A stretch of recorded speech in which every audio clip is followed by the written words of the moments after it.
Comment manipuler le manipulateur?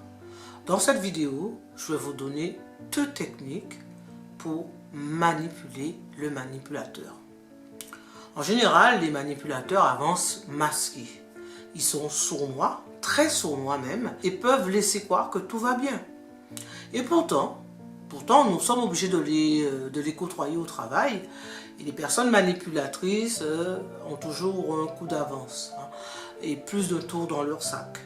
Elles sont difficiles à repérer, agissent en toute impunité et finissent par croire qu'elles ont beaucoup de pouvoir sur les autres et qu'elles sont très puissantes. Alors les personnes manipulatrices ont tendance à persévérer dans leurs croyances alors que la situation demande de la souplesse.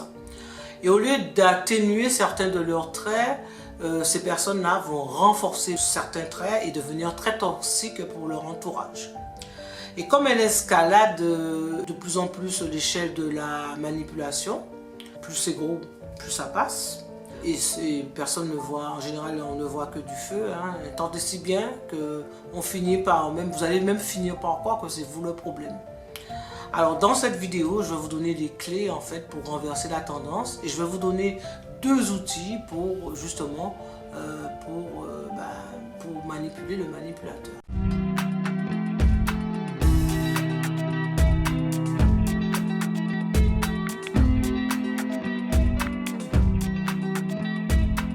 Mais avant de rentrer dans le vif du sujet, si vous n'êtes pas encore abonné à ma chaîne YouTube, je vous invite à le faire en cliquant sur le bouton pour vous abonner. Et n'hésitez pas à liker et à partager ma vidéo. Comme j'aime bien faire des cadeaux, je vous offre un guide, mon guide sur la gestion du stress. C'est un petit guide qui va se lire facilement. Vous allez apprendre à mieux gérer votre stress en toutes circonstances. Alors la première technique que vous allez utiliser, que je vais vous donner pour pouvoir contre-manipuler, que vous allez utiliser pour manipuler le manipulateur, vous allez tout d'abord poser des questions. Alors il s'agit de poser les bonnes questions. Et poser les bonnes questions pour recueillir les faits. Parce que les questions qu'on va poser au manipulateur vont se révéler vraiment cruciales pour pouvoir traquer les faits et pour déjouer, pour identifier le mensonge et la manipulation. Alors 2 grands types de questions, des questions ouvertes et des questions fermées. Alors les questions ouvertes, ce sont des questions qui vont demander un développement. Donc c'est des questions très larges, qui appellent un développement et aussi qui sont aussi plus élaborées. Par exemple, qu'as-tu fait hier entre 10h et midi? Ou alors, pourquoi es-tu arrivé en retard? Vous voyez bien qu'il ne peut pas ne répondre par oui ou par non, il est obligé de développer pour pouvoir répondre. Ensuite, les questions fermées. Et là, les questions fermées, ce sont des questions où il ne peut pas forcément développer, il va répondre par oui ou par non. Ce sont des questions qui vont cerner les faits. Qui, quoi, quand, où. Voilà, vraiment vous allez le traquer pour qu'il vous donne les faits. Et ensuite, c'est des questions aussi qui peuvent soit répondre par oui ou par non. À quelle heure, ou alors, par exemple, vous pouvez lui poser la question, à quelle heure as-tu terminé hier? Question précise, quoi. Il ne peut pas faire de développement. C'est, 17h, 18h, voilà. Donc là, vous allez vraiment voir s'il ment ou pas, parce que vous allez pouvoir vérifier. Donc les bonnes questions, c'est très important de poser des bonnes questions, parce que ça oblige la personne manipulatrice, la personne toxique à se révéler, alors qu'elle essaie de vous embobiner, de vous noyer dans la farine. Et donc ces questions ont le pouvoir de cerner les faits qui pourraient justement, le cas échéant, être vérifiés. La deuxième technique que je vais vous donner pour contre-manipuler et pour manipuler le manipulateur, vous allez parer aux techniques de fuite, parce que le manipulateur utilise beaucoup de techniques de fuite, parce qu'il vous glisse entre les mains. Il adore faire des pirouettes et ne pas répondre, se sauver, par différents moyens, différentes techniques de fuite qu'il va utiliser. Donc ça, quand vous allez utiliser cette technique-là, eh bien, vous allez pouvoir parer à toutes ces techniques de fuite-là.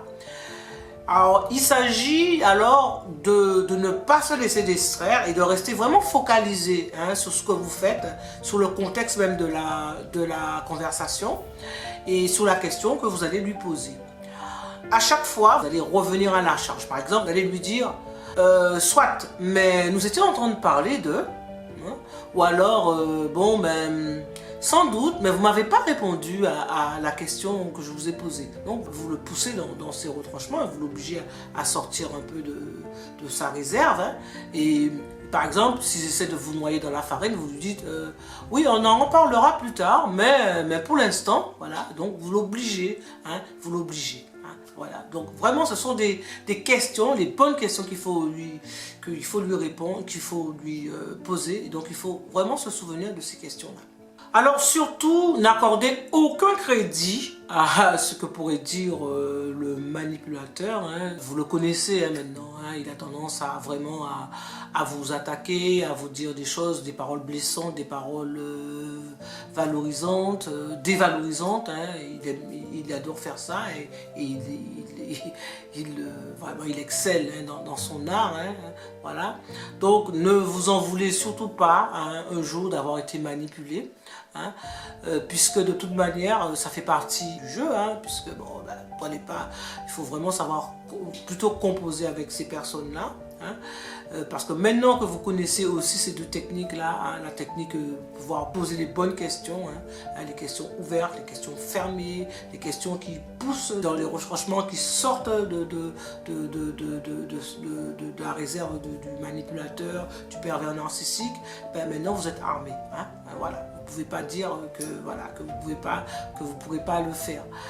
Alors maintenant, et vous, est-ce que vous avez vraiment été manipulé? Alors dites-moi en commentaire ce que vous pensez de ces deux techniques là pour pouvoir parer aux manipulateurs, pour voir est-ce que vous pensez, essayez, vous allez voir, ce sont vraiment des techniques efficaces, il faut vraiment il faut essayer et les adopter, et donc vous allez me dire, voilà, donc voilà, laissez-moi un commentaire, je serai heureuse de vous répondre par la suite. Alors c'est tout pour aujourd'hui, après cette bulle technique là que je vous ai donnée. Alors n'hésitez pas à partager cette vidéo là pour pouvoir faire connaître aussi ces outils à d'autres personnes qui en auraient besoin, parce que les manipulateurs, vous savez, les pervers narcissiques, les personnes toxiques, elles sont partout. Donc laissez-moi un commentaire et c'est tout pour cette vidéo. Je vous dis à très bientôt pour une nouvelle vidéo.